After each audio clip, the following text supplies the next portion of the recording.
कर्नाटक के farmer CM Siddaramaiah ने RSS और बीजेपी पर एक बार फिर तीखा हमला बोलते हुए कहा है कि देश में लोगों को गुमराह करने की कोशिश की जा रही है।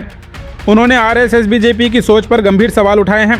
अपनी स्पीच में सिद्धारमैया ने कहा कि कुछ लोग झूठ फैलाकर लोगों को भटका रहे हैं। उनके मुताबिक आरएसएस और बीजेपी एक राष्ट्र एक नेशन जैसे नारों के जरिए अपना एजेंडा आगे बढ़ा रहे हैं। उन्होंने आरोप लगाया कि इन लोगों का झुकाव डेमोक्रेसी से ज़्यादा डिक्टेटरशिप की तरफ है।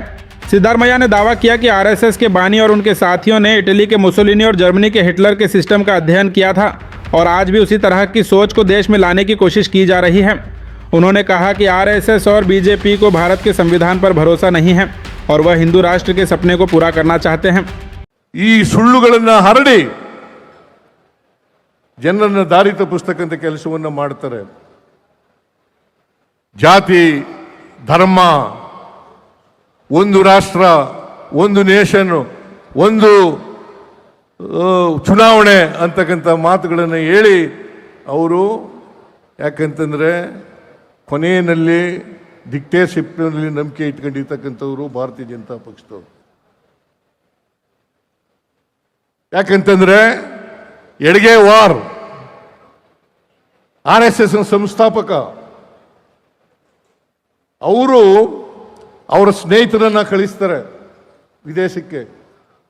ಮುಸೋಲಿನಿ, ಇಟಲಿಯ ಮುಸೋಲಿನಿ, ಜರ್ಮನಿಯ ಹಿಟ್ಲರ್ ಅವರು ಯಾವ ರೀತಿ ನಡೆಸ್ತಾ ಇದ್ದಾರೆ ಅಂತಕ್ಕಂಥ ಹಿಟ್ಲರ್ನ ಆಡಳಿತ, ಮುಸೋಲಿನಿ ಆಡಳಿತವನ್ನು ಈ ದೇಶದಲ್ಲಿ ಹುಟ್ಟಾಕ್ಲಿಕ್ಕೆ ಪ್ರಯತ್ನವನ್ನು ಮಾಡ್ತಾ ಇದ್ದಾರೆ.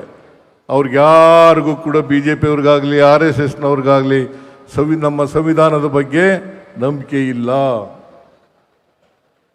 ಸಂವಿಧಾನದ ವಿರೋಧಿಗಳು ಈ ದೇಶದಲ್ಲಿ ಯಾರು ಇದ್ರೆ ಅವರು RSSನವರು ಮತ್ತು BJP-ಅವರು ಅಂತಕ್ಕಂಥದ್ದನ್ನು ನಾವು ಮರೆಯಲಿಕ್ಕೆ ಸಾಧ್ಯ ಇಲ್ಲ. ಅದಕ್ಕೋಸ್ಕರ ಹಿಂದೂ ರಾಷ್ಟ್ರ ಮಾಡಲಿಕ್ಕೆ ಹೊರಟಿದ್ದಾರೆ.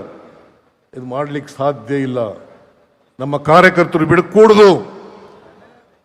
ನಾವು ಯಾವತ್ತೂ ಕೂಡ ಬಹುತ್ವದ ಪರವಾಗಿರ್ತಕ್ಕಂಥವರು, ಬಹುತ್ವವನ್ನು ರೂಪಿಸ್ತಕ್ಕಂಥ ಕೆಲಸವನ್ನು ಮಾಡ್ತಕ್ಕಂಥದ್ದು, ಅದನ್ನು ಮುಂದುವರಿಸ್ತಕ್ಕಂಥ ಕೆಲಸವನ್ನು ಮಾಡ್ತಕ್ಕಂಥದ್ದು.